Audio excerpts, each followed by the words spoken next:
네, 안녕하세요. 네. 어제 좀 많이 당혹스러웠습니다. 북한이 남북 고위급 회담을 무기한 연기한 이유를 뭐라고 보십니까? 북한의 행동은 사실은 뭐 당혹스러운 일들이 과거에도 많이 있었기 때문에요. 예. 뭐 앞으로도 이런 일이 있을 것이다라는 생각을 해볼 수가 있는데 아이고. 좀 안타깝긴 합니다. 네. 안타깝긴 한데. 근데 우리 그 군사훈련도 좀 의외의 일이었습니다. 네. 과거에 남북이 만났을 때 여러 가지 얘기가 있었고, 그 다음에 3월 달에 지난번 우리 그 특사가 평양을 방문했을 때 예. 그 가장 중요하게 생각했던 게 한미합동 군사훈련을 할 수 있도록 북한이 양해해야 된다. 음. 그 의제를 가지고 얘기를 했고, 네네. 또 뭐 크게 얘기도 하기 이전에 김정은 위원장이 예년과 같은 수준에서 군사훈련을 이해한다 이렇게 얘기했잖아요. 하던 거니까. 예, 예, 예, 그렇게 예. 얘기했는데 요번에 그 훈련은 매우 이례적으로 그 전략 자산이 국내로 들어와서 훈련을 했거든요. 네. 그러니까 북한 입장에서는 놀랄 수밖에 없을 것 같아요. 음. 그래서 이번 군사훈련이 왜 저렇게 강력하게 이루어졌는지 이 부분은 한번 짚고 넘어가야 될 필요가 있을 것 같습니다. 말씀하신 그 전략 자산이 F-22 전투기인 거죠? 그 F-22도 F-22지만 그 예. B-52 폭격기가 들어왔잖아요. 음. 그 B-52 폭격기 하나가 국가 하나를 완전히 지배할 수 있을 정도의 강력한 폭탄을 싣고 다니거든요. 네네. 그래서 B-52 폭격기가 왔다는 게 북한으로서 굉장히 부담스럽고, 근데 말씀하신 대로 F-22 같은 경우에는 예. 이게 뭐 전 세계 어느 나라도 없는 미국에만 있는 레이더에도 잡히지 않는 아주 무서운 전폭기이기 음. 때문에 B-52와 F-22 두 대 이런 것들이 왔다는 거는 뭐 어느 나라든 깜짝 놀랄 일이 아닌가 싶습니다. 근데 그런 가운데 맥스 썬더 훈련을 계속하겠다 이런 입장도 밝혔어요. 우리 정부는. 글쎄요, 잘 이해가 되지 않는 게, 그러니까 예. 지금 판문점 선언한 이후에 네네. 정부가 국방부하고 서로 조율이 잘 되는 건지 아닌지 좀 의심이 가는데요. 네네.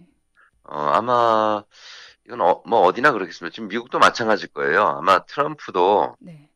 지금 북미 회담을 앞두고 있는 상황에서 한국에 전략 자산을 보낸다? 이게 과연 백악관하고 국무성하고 즉 국방부하고 네네. 이 조율이 잘 된 건지 아닌지 이거 한번 좀 음. 검토해 볼 필요가 있을 것 같아요. 네. 그러니까 트럼프 대통령의 의도 그리고 또 문재인 대통령의 의도와 이것이 과연 일치하는 것인지는 조금 더 알아봐야 된다라는 네, 그렇습니다. 말씀이신 예, 거고요. 예, 자, 그리고 북한 측에서 기분 나쁘다, 소위 기분 나쁘다라고 얘기한 네네. 것 중에서 또 이런 이야기도 있습니다. 태영호 전 연국 주재 북한 공사의 발언. 이 예, 얘기 조금 예. 설명해 주실까요? 어, 그 태공사 같은 경우는 예. 이건 그 공식 외교관이잖아요. 그러니까 일반 탈북자가 아니고 네네. 공식 외교관 출신인데 지금 이 사람의 발언에 대해서 한번 우리 지금 남북 관계가 호전되는 상황에서 네. 이 사람이 계속적으로 발언하는 것도 아마 우리 정부도 좀 부담일 거예요. 예. 이제 과거에 이제 남측으로 넘어온 사람인데. 음. 근데 이제 거기에 대한 얘기를 한 것도 그러니까 북한도 가급적이면은 우리 정부가 의도하지 않은 그런 여러 가지 행동들에 대해서는 좀 제어를 할 수 있었으면 좋겠다는 의도를 표시한 건데요. 예.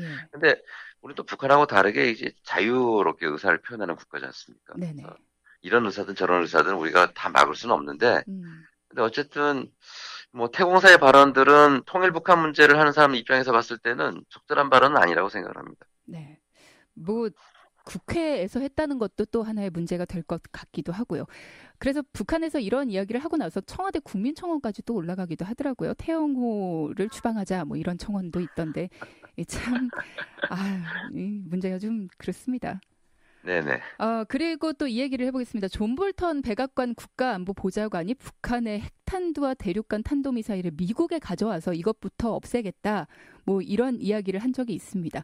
보니까 북한에서는 대남 관계에 대해서는 비난 수위를 조절하는데 대미 관계에 있어서는 좀 강력하게 이야기를 하고 있다. 이런 부분 때문에 그런 게 아닌가 싶거든요. 아마 대미 관계에 대해서는 상당히 강력하게 얘기해 왔지만 최근에는 오히려 좀 조절하고 있거든요, 북한도. 예, 왜냐하면 이제 곧 북미 정상회담이 있기 때문에 그렇죠. 예, 그런데요. 예. 근데 이제 존 볼튼의 이야기는 사실상 유례 없는 이야기거든요, 그게. 네, 핵을 해결한 나라들 중에 미국이 핵무기를 가져가서 그걸 해체한 경우는 없습니다. 음, 예를 들면 리비아든 우크라이나든 어디든 즉 그 핵무기 리비아 같은 경우는 핵물질을 가져간 거거든요. 예, 근데 지금 북한이 핵무기가 있잖아요. 이걸 가져가서 자기들이 그걸 해체해서 보겠다라는 거는 네네. 그거는 이제 가장 강력한 이야기인데 그건 이제 한번 던져본 이야기지 만약 그렇게 뭐 실현이 될 수도 없고요. 음, 그거는 아마 유례없는 얘기죠. 핵무기를 해소하는 과정은 어떻게 진행되냐면 네. 북한이 제안하고 국제 원자력 기구가 그 오케이 하면은 그 대상을 가지고 검증하는 거거든요. 어, 근데 존 볼트는 이제 그 미국의 보수 진영의 감정을 대신해서 표현했다. 뭐 그렇게 보면 음, 맞겠지. 그거 가지고 그런 식으로 핵에 대한 검증이 이루어진다는 건 불가능하지 않느냐 이렇게 그렇게 음. 보여집니다. 그리고 또 이런 이야기도 했어요. 볼턴 보좌관이 이런 많은 이야기를 했네요. 일단 화학, 생물학 무기도 살펴봐야 된다라고 하면서 핵폐기 대상을 좀 확대하는 것 아니냐. 이 예, 부분은 그냥 어떻게 뭐 보십니까? 예.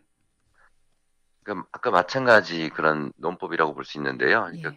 그 보수 진영들의 어떤 북한에 대한 불만, 이런 목소리, 이런 걸 이제 존 볼튼이 다 얘기하는 뭐 그런 수순이라고 볼 수가 있고요. 예. 제일 중요한 거는 지금 핵무기라도 빨리 해결하는 게 중요하지 않습니까? 네네. 그래서 여러 가지 패를 깔아놓지만, 결국은 이것이 트럼프 정부가 가고자 하는 하나의 방향에 그 도움을 주려는 이야기지, 그걸 가지고 만약에 지금 다른 여러 가지 안건을 가지고 얘기한다면 얘기는 다시 시작해야 되기 때문에 아마 음. 북미 정상회담조차도 난항으로 갈 수가 있거든요. 예. 그래서 이런 이야기는 존 볼튼이 만약에 지금 트럼프 정부에 도움을 주려고 하는 이야기인지 네. 아니면 거기에 방해하려고 하는 이야기인지. 근데 아마 트럼프 역시도 존 볼튼 역시도 트럼프 정부의 내각이기 때문에 예, 예. 방해하려고 한다고 보기는 어려울 겁니다. 그래서 그렇죠. 예. 아마 보수 진영의 입장을 조금이라도 대신하려고 하는 그런 이야기 정도로 봐야 되지 않겠나. 음. 그런 생각이 듭니다.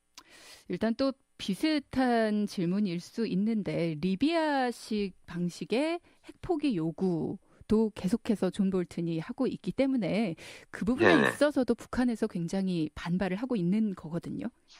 그러니까 리비아식 같은 경우는 미국이 아무것도 해주지 않지만 스스로 알아서 포기하는 뭐 음, 그런 거거든요. 그러니까 미국 입장에서 그렇게만 되면 얼마나 좋겠어요. 네네. 그건 안 된다는 얘기죠. 음, 그래서 그런 거 역시도 어쨌든 존 볼튼을 통해서 할 수 있는 이야기는 가장 최상의 미국의 어떤 원하는 방식을 얘기하는 네. 그런 것들을 존 볼튼이 대신하는 게 아니냐 싶습니다. 음, 비핵화의 허들이 좀 높아지고 있다. 이 부분에 대해서는 어떻게 생각하시나요, 교수님?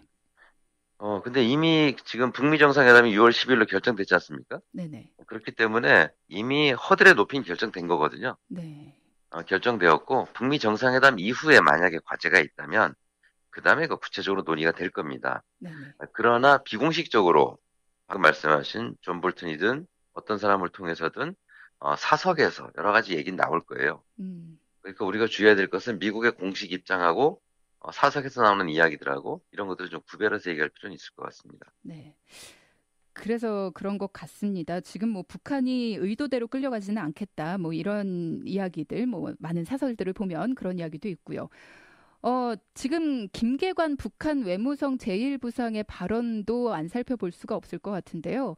네, 우리를 구석으로 몰고 가서 일방적인 핵포기만을 강요하려 든다면 우리는 회담을 재고려 하겠다. 앞서 예, 교수님께서도 그런 말씀을 하셨습니다만 일단 영향을 미치지 않을 수가 없겠죠.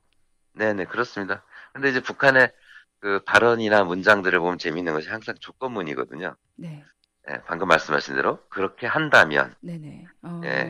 예, 그게 사실이라면 우린 이렇게 할 수밖에 없다. 이렇게 음, 얘기를 하는데, 지금 그 조건문으로 나왔지만 어쨌든 북한을 자꾸 압박을 하게 된다면은 이제 고려를 하게 될 것이고 이미 지금 정상회담이 결정된 상황에서 네네.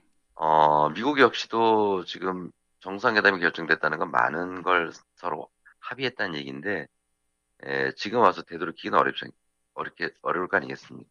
그런 음, 상황에 대해서 북한도 그 입장을 좀 명확히 해달라라는 그런 의사를 강력하게 지금 표명하는 것 같습니다. 네. 그러니까 앞서 이야기가 되던 것보다도 뭔가 좀 이야기가 계속 추가된 것 같기도 하고 그러니까 본인들의 입장을 다시 한번 전달하기 위해서 지금 이런 것이 아니냐 뭐 이렇게 봐도 될까요? 네, 그렇습니다. 그리고 아마 6월 10일 이전까지는요, 서로 기싸움이 계속 될 거예요. 음, 그래서 아마 좀 위기로 느껴지는 것도 있을 것이고, 그렇게 할 건데, 근데 미국이나 북한이나 서로의 이익을 극대화하기 위한 그런 제스처들은 아마 앞으로도 계속 나올 가능성이 있을 겁니다. 네. 자, 일단 우리 정부가 앞으로 어떻게 나가야 될지도 좀 관건입니다. 오늘 아침에 NSC가 열린다고 하고요. 또 문정인 특보는 김정은 위원장과 직통 전화를 이용하는 게 어떠냐. 많은 국민들도 좀 제안을 하시기도 했고요. 현 네. 단계에서 우리는 대북한 전략 어떻게 가져가야 될까요? 네, 우리가 그 판문점 선언을 했듯이요. 예.